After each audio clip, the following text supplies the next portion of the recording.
Hello my dear students and friends, you're welcome and I thank you for your subscription. पिछले कई दिनों से students की request आ रही थी कि सर पनोरमा बुक के चैप्टर्स के बाद रेनबो बुक के चैप्टर्स भी कराए जाएं, तो अब हम शुरू कर रहे हैं आरबीएसई बोर्ड के सब्जेक्ट इंग्लिश कंपलसरी की बुक रेनबो के चैप्टर्स। बुक रेनबो में 2 सेक्शंस हैं, प्रोज एंड पोइट्री। पोइट्री के 5 चैप्टर्स हैं जो हमने ऑलरेडी कवर कर दिए हैं, उसका लिंक आपको यहाँ मिल जाएगा, जाकर आप देख सकते हैं अगर आपने नहीं देखे तो। अब हम प्रोज सेक्शन के जो 11 चैप्टर्स हैं उनको कवर करेंगे। हर लेक्चर में आपको सभी चैप्टर्स की मेन पॉइंट्स की समरी और उससे रिलेटेड जितने भी क्वेश्चन आंसर्स हैं वो सभी आपको मिलेंगे, सो जुड़े रहिएगा। और आज हम शुरू करते हैं रेनबो बुक का फर्स्ट चैप्टर वाटर, जो लिखा है सीवी रमन ने। ऑथर से रिलेटेड एग्जाम में क्वेश्चन आंसर्स कम ही आते हैं, लेकिन थोड़ा थोड़ा हमें ऑथर्स के बारे में, पोइट्स के बारे में जान लेना चाहिए। सीवी रमन साइंस की फील्ड में इंडिया का नाम पूरी दुनिया में रोशन करने वाले पहले वैज्ञानिकों में से एक थे। 28 फरवरी 1928 को इन्होंने रमन इफ़ेक्ट की थ्योरी दी थी, जिसको पूरी दुनिया आज भी मानती है, और इसी दिन हम इंडिया में साइंस डे भी मनाते हैं। तो इतना बड़ा वैज्ञानिक अगर वाटर जैसे टॉपिक पे कुछ लिखता है तो उसके हर पॉइंट को पढ़ना, समझना और उस पर विचार करना तो बनता है। तो आइए इसकी समरी लिखते हैं, उसके बाद में इस चैप्टर को बहुत अच्छे से समझेंगे। सो देखिए, सीवी रमन चैप्टर के बिगिनिंग में ही वाटर को एलिक्सर यानी अमृत से कंपेयर करते हुए कहते हैं कि इंसान ने युगों युगों से अमृत नाम की चीज़ की खोज की है, लेकिन क्यों की है? बेकार में ही की है। असली अमृत तो प्लेन वाटर है, जिसकी वजह से इस पूरी दुनिया में लाइफ है, और जिसकी वजह से लाइफ है वो अमृत है, the true elixir of life. उसके बाद में वो अपनी ही लाइफ का एक इंसिडेंट, एक एक्सपीरियंस शेयर करते हैं, जिसमें बताते हैं कि एक दिन वो ऐसी जगह खड़े थे जिसकी एक तरफ था लीबिया का डेजर्ट और दूसरी तरफ थी वैली ऑफ द रिवर नील, जहाँ पर उन्होंने देखा कि जिस तरफ रेगिस्तान था वहाँ पर एक भी हरे रंग का बिंदु नहीं, कोई जीवन का संकेत नहीं, just a sea of billowing sand, लहर खाती हुई रेत का समंदर। और दूसरी तरफ on the other side there was the greenest, most fertile and densely populated areas to be found anywhere on the earth, यानी घनी आबादी वाले, उपजाऊ और हरे भरे मैदान। ये फ़र्क, वो एक अचंभा यहाँ पर एक्सप्रेस करते हैं कि ये इतना बड़ा फ़र्क किस चीज़ की वजह से था। And the answer is water, the life giving waters of the river Nile. और ये अपना पहला क्वेश्चन भी है, तो ध्यान रखना। उसके बाद वो कहते हैं कि इजिप्ट वॉज मेड बाई नील, यानी पूरी इजिप्ट की सभ्यता, सिविलाइजेशन बोले वो एंशियंट यानी प्राचीन सभ्यता हो या जो अभी वर्तमान में वहाँ पर सभ्यता है, ये किसके द्वारा सस्टेन की गई है? नील के द्वारा। नील नदी जो साउथ अफ्रीका से आती है और मेडिटेरियन सी तक जाती है, लीबिया के डेजर्ट से होते हुए, जहाँ पर इजिप्ट बसा हुआ है। और ये भी अपना क्वेश्चन है, ध्यान रखिएगा। उसके बाद में वो वाटर के बारे में कहते हैं कि it is the most potent substance, यानी जिस चीज़ को हम इतना कॉमन मानते हैं ना, ये दुनिया की सबसे शक्तिशाली चीज़ है, तत्व है, सब्सटेंस है। और उसके बाद कहते हैं कि water adds beauty in the countryside, यानी रूरल एरिया, ग्रामीण क्षेत्र के सौंदर्य को जितना पानी बढ़ा सकता है उतनी कोई भी दूसरी चीज़ नहीं बढ़ा सकती। वो कैसे? जैसे कि भले ही वो लिटिल स्ट्रीम यानी छोटी सी जलधारा हो, टप टप करती बहती हुई, और भले ही वो वे साइड पॉन्ड हो, छोटा सा तालाब जहाँ पर सभी पशु आकर अपनी प्यास बुझाते हों, तो ये जो नज़ारे होते हैं बड़े शानदार होते हैं। और रेन फेड टैंक्स, बरसात के पानी से भरे हुए वो बड़े बड़े तालाब, जिनके किनारे पर बैठ के सनराइज़ और सनसेट देखना एक बहुत ही ब्यूटीफुल साइट होता है।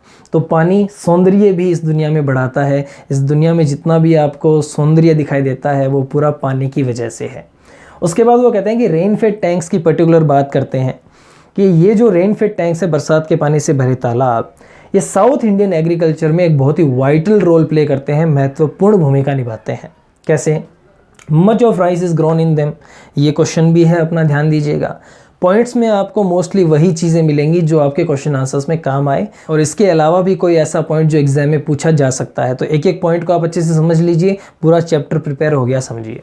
तो much of rice is grown in them, ज़्यादातर चावल जो है दक्षिण भारत में वो इन्हीं रेन फेड टैंक्स में होता है, इन्हीं के पानी से होता है। लुक लाइक ह्यूमन आई, ये एक बहुत ही अच्छा इंटरनल एडिशनल क्वेश्चन बनता है कि ये जो ज़मीन में छोटे छोटे तालाब बन जाते हैं पानी के, ये ऐसे दिखाई देते हैं जैसे कि इंसान के चेहरे पर दो आँखें, क्योंकि इंसान के चेहरे की आँखें मूड एक्सप्रेस करती हैं कि कैसा इंसान का मूड है। ठीक उसी तरह ये ज़मीन पर छोटे छोटे तालाबों में जो पानी भर जाता है, तो ये अपने आसपास के माहौल का मूड एक्सप्रेस करते हैं। जब सूरज इनके ऊपर चमक रहा होता है तो चारों तरफ ऐसा लगता है खुशहाली का माहौल है, ये चमकते हैं। लेकिन जब बादलों से भरा आसमान हो तो इनका रंग थोड़ा काला पड़ जाता है, ये ग्रे हो जाते हैं, तब ऐसा लगता है कि आसपास उदासी सी छाई हुई है। तो कहने का मतलब पानी जो है वो अपनी प्रकृति का मूड एक्सप्रेस करता है। उसके बाद वो कहते हैं कि waters power to carry silt, ये एक बहुत ही इंपॉर्टेंट पॉइंट है। सिल्ट, SILT, सिल्ट क्या होती है? पानी के बहाव के साथ जो छोटे छोटे मिट्टी के कण पार्टिकल्स बहते हैं और वो जब एक जगह जमा हो जाते हैं तो जिस तरह की मिट्टी बनती है उसको सिल्ट कहते हैं। सिल्ट एक तरह की सॉइल ही होती है, जिसको हम ऐसे लिख सकते हैं, silt is the finally divided matter which flows with the water of the river. किसी भी नदी के या पानी के बहाव के साथ जो मिट्टी के कण बहते हैं उन्हें सिल्ट कहते हैं। और जब पानी इनको बहाकर लंबी लंबी दूरियों तक ले जाता है और डिपॉजिट्स एट सम प्लेस, और किसी जगह पर जमा कर देता है, डिपॉजिट कर देता है, ऐसी जो ज़मीन होती है, सच लैंड इज़ वेरी फर्टाइल, वो बहुत ही उपजाऊ होती है। और हमने पढ़ा कि इजिप्ट को नील नदी के द्वारा ही कैसे बनाया गया। तो लीबिया का डेजर्ट जो है वो इतना फर्टाइल नहीं है, लेकिन नील नदी अपने पानी के साथ में, बाढ़ के पानी के साथ में जो भी मिट्टी लेकर आई वो अपने आसपास उसने जमा कर दी, जिसकी वजह से वहाँ पे सभ्यता पनपी।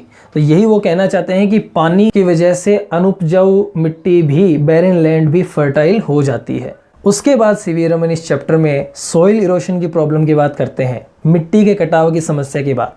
वो ये कहना चाहते हैं कि पानी का बहाव बहुत फ़ायदे तो देता ही है, लेकिन अगर ये अनकंट्रोल्ड हो जाए तो ये कई नुकसान भी कर सकता है, जैसे कि मिट्टी का कटाव होना, आसपास की एग्रीकल्चर को ख़त्म कर देना। वो ये कहते हैं कि मिट्टी का जो कटाव होता है उसमें जनरली हमें दो ही चीज़ें दिखाई देती है कि पानी बह के आ रहा है और मिट्टी कट के जा रही है, लेकिन इसके पीछे के जो मेन रीजंस हैं वो अननोटिस्ड रह जाते हैं, जिनकी हमें स्टडी करनी चाहिए, जिन पर हमें काम करना चाहिए। और वो 5 रीज़न बताते हैं इसमें सॉइल इरोशन के, जो आपको याद रखने हैं। पहला है flow of surplus water due to heavy rain. सबसे पहला रीज़न होता है भारी बरसात का होना, sudden bursts of heavy rain. और वो जब भारी बरसात होती है तो पानी एक जगह इकट्ठा हो जाता है, उसमें भी कोई प्रॉब्लम नहीं है, लेकिन जो अतिरिक्त पानी है फिर वो स्लोप ऑफ लैंड की वजह से बहने लगता है, जो पहला रीज़न बनता है मिट्टी के कटाव का। तो flow of surplus water due to heavy rain, ये पहला रीज़न है। और उसके बाद में सेकंड रीज़न आ गया स्लोप ऑफ लैंड, क्योंकि अगर ज़मीन में ढलान नहीं होगी तो पानी बहेगा नहीं। फिर तीसरा रीज़न हो जाता है लैक ऑफ वेजिटेशन, यानी वनस्पति की कमी। पेड़ पौधे वनस्पति लगी हुई होगी तो मिट्टी नहीं कटेगी या कम कटेगी, लेकिन न होने की वजह से, लैक यानी कमी की वजह से मिट्टी का कटाव होता है। फिर चौथा रीज़न बताते हैं एग्जिस्टेंस ऑफ रट्स, यानी रट्स का मतलब होता है लकीरें। ज़मीन में जो लकीरें होती हैं उनके मौजूदगी के कारण, एग्जिस्टेंस के कारण पानी और ज़्यादा मोमेंटम गैदर कर लेता है, यानी गति ले लेता है, जिसकी वजह से फिर मिट्टी का कटाव और ज़्यादा होता है।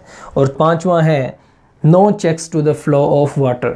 पानी के बहाव को किसी भी तरह से नियंत्रित करने के लिए हमारे पास कुछ नहीं होना, जैसे बांध वगैरह का निर्माण नहीं किया हुआ हो तो पानी और तेज़ी से बहता रहता है, उसको रोकने के लिए हमारे पास कुछ होना चाहिए। उसके बाद वो मेजर्स बताते हैं। तो देखिए जो रीज़न्स हैं उन्हीं के उल्टे मेजर्स हैं। पहला रीज़न क्या था? भारी बरसात होना, उसको तो हम रोक नहीं सकते, लेकिन जो सेकेंड रीज़न था स्लोप ऑफ लैंड, उसको हम ठीक कर सकते हैं, लैंड को लेवल कर सकते हैं। चैप्टर में दिया हुआ है टेरेसिंग ऑफ लैंड, यानी लेवलिंग ऑफ लैंड। तो हम ज़मीन को समतल कर लें तो पानी की गति नहीं होगी, पानी आगे बहेगा नहीं। दूसरा कॉन्टोर कल्टीवेशन, पहाड़ों से जो ज़्यादा स्लोप्स होते हैं उनको हम समतल तो नहीं कर सकते, लेकिन वहाँ पर हम सीढ़ी नुमा खेती कर सकते हैं, कॉन्टोर कल्टीवेशन कर सकते हैं, जिससे कि पानी उन सीढ़ियों में रुक जाए, जिससे कि एग्रीकल्चर भी पॉसिबल हो और पानी भी ज़्यादा ना बहे।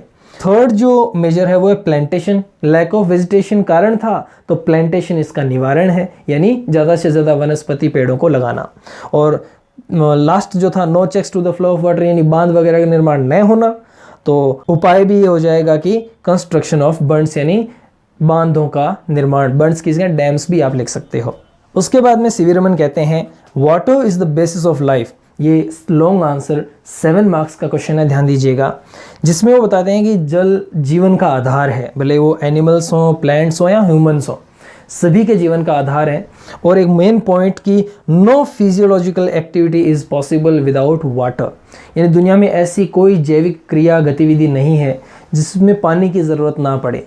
प्लांट्स हों, एनिमल्स हों, ह्यूमंस हों, इन सभी की जैविक गतिविधियों में पानी की ज़रूरत तो पड़ती ही है। और उसके बाद में एग्रीकल्चर भी पॉसिबल नहीं है जिसके बिना जीवन संभव नहीं है। तो पानी हर तरह से जीवन का आधार है। इन्हीं पॉइंट्स को एक्सप्लेन करके हमें 7 मार्क्स का आंसर भी बनाना है। उसके बाद में वो प्रॉब्लम ऑफ अफॉरेस्टेशन की बात करते हैं, यानी भारत जैसे देशों में वन रोपण की समस्या। हमारे देश में वनोन्मूलन, डिफॉरेस्टेशन ज़्यादा हो रहा है और पेड़ पौधे कम लगाए जा रहे हैं। तो इस पे वो कहते हैं कि सिस्टमेटिक प्लांटेशन हमें करना चाहिए। सिस्टमेटिक प्लांटेशन का मतलब है इम्पॉसिबल और पॉसिबल दोनों तरह के एरियाज़ में। पॉसिबल एरियाज़ मतलब जहाँ पर पेड़ पौधे आसानी से लग जाते हैं, ज़्यादा पानी की ज़रूरत नहीं होती क्योंकि वहाँ पर अवेलेबल होता है।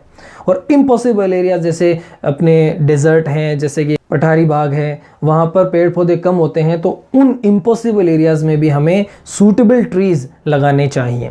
उसके बाद कहते हैं डेवलपमेंट ऑफ फॉरेस्ट्स।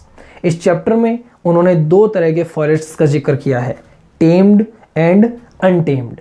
टेम्ड यानी जो व्यवस्थित रूप से लगाए हुए जंगल हैं, उनका भी डेवलपमेंट करना चाहिए। और अनटेम्ड जिनका ज़्यादा खास रख रखाव नहीं होता, मेंटेनेंस नहीं होता, ऐसे फॉरेस्ट्स को भी हमें डेवलप करना चाहिए ताकि रूरल एरियाज़ में ऐसे जंगलों से बहुत सारे रिसोर्सेज हमें मिल सके और हमारा रूरल इकोनॉमी थोड़ा डेवलप हो सके। फिर वो 3 प्रॉब्लम्स हैं जिनका कोरिलेशन बताते हैं। वो 3 प्रॉब्लम्स कौन सी हैं? Problem of water supply, problem of afforestation और प्रॉब्लम ऑफ सॉइल इरोशन, यानी जल के वितरण की समस्या और वन रोपण की समस्या और एक मिट्टी के कटाव की समस्या। ये तीनों ऑल कनेक्टेड हैं एक दूसरे से, क्योंकि इनके उपाय लगभग सिमिलर से हैं। कैसे? यहाँ पर हमने पढ़ा था कि मिट्टी के कटाव के जो उपाय हैं, जैसे कि प्लांटेशन और कंस्ट्रक्शन ऑफ बर्न्स, ये अगर 2 हम कर लें तो ये तीनों समस्याएं दूर हो सकती हैं। कैसे? प्लांटेशन यानी ज़्यादा से ज़्यादा पेड़ पौधे लगाना। अगर हम ज़्यादा से ज़्यादा पेड़ पौधे लगाएंगे तो अपने आप ही अफॉरेस्टेशन और सॉइल इरोशन की प्रॉब्लम दूर हो जाएगी। फिर उसके बाद में कंस्ट्रक्शन ऑफ बर्न्स यानी बांध का निर्माण करना। तो अगर हम बांध का निर्माण करेंगे तो उससे पानी एक जगह इकट्ठा हो जाएगा, तो वाटर सप्लाई की प्रॉब्लम दूर हो जाएगी, और पानी का बहाव नहीं होगा तो सॉइल इरोशन की प्रॉब्लम भी दूर हो जाएगी। तो इस तरह से इन तीनों प्रॉब्लम्स के लगभग सेम ही सॉल्यूशंस हैं। उसके बाद में role of water in development of a country, इस चैप्टर के एंड में एक बहुत ही इंपॉर्टेंट मैसेज हम सबको वो देकर जाते हैं, और ये अपने इस चैप्टर का लास्ट लॉन्ग आंसर क्वेश्चन भी है जो आज तक एग्जाम में आया नहीं और आ सकता है। ध्यान दीजिएगा, role of water in the development of our country, हमारे देश के विकास में पानी अब आगे और क्या भूमिका निभा सकता है। तो देखो, सबसे पहले तो वाटरवेज, हमारे देश में रेल कंस्ट्रक्शन, रोड कंस्ट्रक्शन के बहुत से प्रोजेक्ट्स हम सुनते हैं। सीवी रमन खुद कहते हैं कि कितने रेल कंस्ट्रक्शन, रोड कंस्ट्रक्शन के प्रोजेक्ट्स आते हैं, लेकिन एक भी प्रोजेक्ट इतना अच्छा नहीं आता जिससे वाटरवेज डेवलप किए जा सकें। और दुनिया का सबसे चीपेस्ट फॉर्म ऑफ ट्रांसपोर्टेशन है waterways through canals and reverse. नदियों, नहरों के माध्यम से यातायात एक बहुत ही सस्ता साधन बन सकता है। तो हमारे देश में इतनी नदियां हैं, उनसे कितनी और नहरें निकाली गई हैं, निकाली जा सकती हैं। वाटरवेज को डेवलप किया जा सकता है जो हमारी इकोनॉमी को ग्रो करने में मदद करेगा।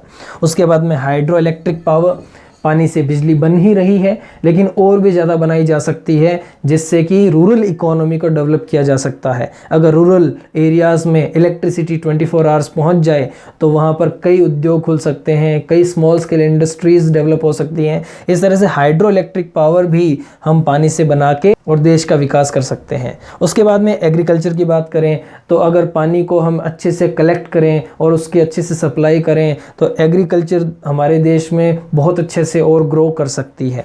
और लास्ट में वो सभी आने वाली जो जनरेशन है उसके स्टूडेंट्स को एक फील्ड ऑफ रिसर्च का टॉपिक देके जाते हैं और वो बता के जाते हैं कि मैंने क्यों वाटर जैसे टॉपिक पे, मेरा सब्जेक्ट फिजिक्स था लेकिन फिर भी मैंने पानी के ऊपर क्यों लिखा, वो ऐसा हिंट देकर जाते हैं।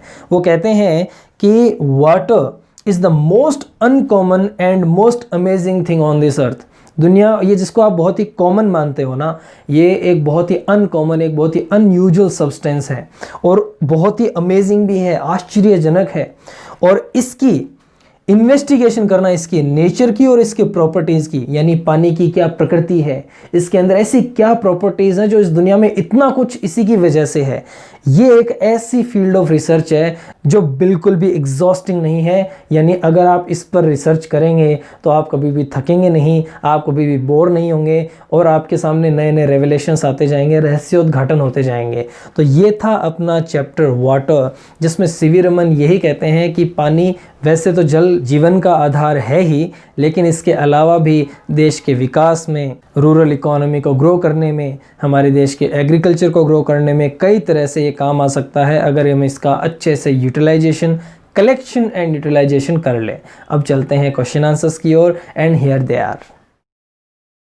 सो डियर स्टूडेंट्स, अगर आपने समरी के हर पॉइंट को ध्यान से समझा है तो आपको इन क्वेश्चन आंसर्स के वर्ड टू वर्ड ट्रांसलेशन की बिल्कुल भी ज़रूरत नहीं पड़ने वाली। फिर भी हम शॉर्ट में एक बार इनको डिस्कस करेंगे। पहला क्वेश्चन है, how was Egypt made by the river Nile. Nile नदी की वजह से इजिप्ट कैसे बना। तो आंसर होगा कि नील नदी का पानी अपने साथ फर्टाइल सॉइल, उपजाऊ मिट्टी लेकर आया, जिसे सिल्ट कहते हैं, जिससे वहाँ पे एंशिएंट सिविलाइजेशन डेवलप हुई और आज भी नील नदी का पानी ही इजिप्ट को सस्टेन करता है। सेकंड क्वेश्चन है कि लीबिया के डेजर्ट और नील नदी की घाटी के बीच में जो डिफरेंस है वो किस चीज़ की वजह से था। तो सिंपल है, नील नदी के पानी की वजह से। एक तरफ रेत का समंदर यानी रेगिस्तान और दूसरी तरफ हरा भरा क्षेत्र। क्वेश्चन नंबर 3 है कि ग्रामीण क्षेत्र के सौंदर्य को पानी कैसे बढ़ाता है। तो आंसर है कि छोटी छोटी जल धाराओं से और छोटे छोटे तालाबों से ये ग्रामीण क्षेत्र को और सुंदर बना देता है। कुछ तालाब इतने बड़े होते हैं जिनके किनारे पर सनराइज और सनसेट देखना एक बहुत ही सुंदर नज़ारा होता है। फोर्थ क्वेश्चन है कि साउथ इंडियन एग्रीकल्चर में वाटर टैंक्स क्या रोल प्ले करते हैं। साउथ में एस कैपिटल कर लीजिएगा। आंसर है कि साउथ इंडिया की मोस्टली जो एग्रीकल्चर है वो इन्हीं वाटर टैंक्स पे डिपेंड करती है। Much of rice is grown in them, ज़्यादातर चावल इन्हीं में उपजता है, इसलिए ये क्रूशियल रोल प्ले करते हैं साउथ इंडियन एग्रीकल्चर में। And the fifth question is really important कि सिल्ट कैसे बनती है नदी के पानी से। तो silt is a kind of soil, ये एक तरह की मिट्टी होती है that is formed by the flow of a river, नदी के बहाव से बनती है। It is formed by the small particles of earth, ये मिट्टी के महीन छोटे छोटे कणों से बनती है that flow with the river, जो नदी के साथ साथ बहते हैं। When this particles are deposited at a place, जब ये एक जगह इकट्ठा हो जाते हैं, दे क्रिएट सिल्ट, तब वे सिल्ट यानी गाद का निर्माण करते हैं। इट इज़ वेरी फर्टाइल और ये बहुत ही उपजाऊ होती है। अगला क्वेश्चन है, सॉइल इरोशन के रीजंस बताने हैं जो हमने बहुत अच्छे से समझे थे। Flow of surplus water due to heavy rain, भारी बरसात के कारण अतिरिक्त पानी का बहाव होना। फिर स्लोप ऑफ लैंड, ज़मीन में ढलान होना। थर्ड है लैक ऑफ वेजिटेशन यानी वनस्पति की कमी होना।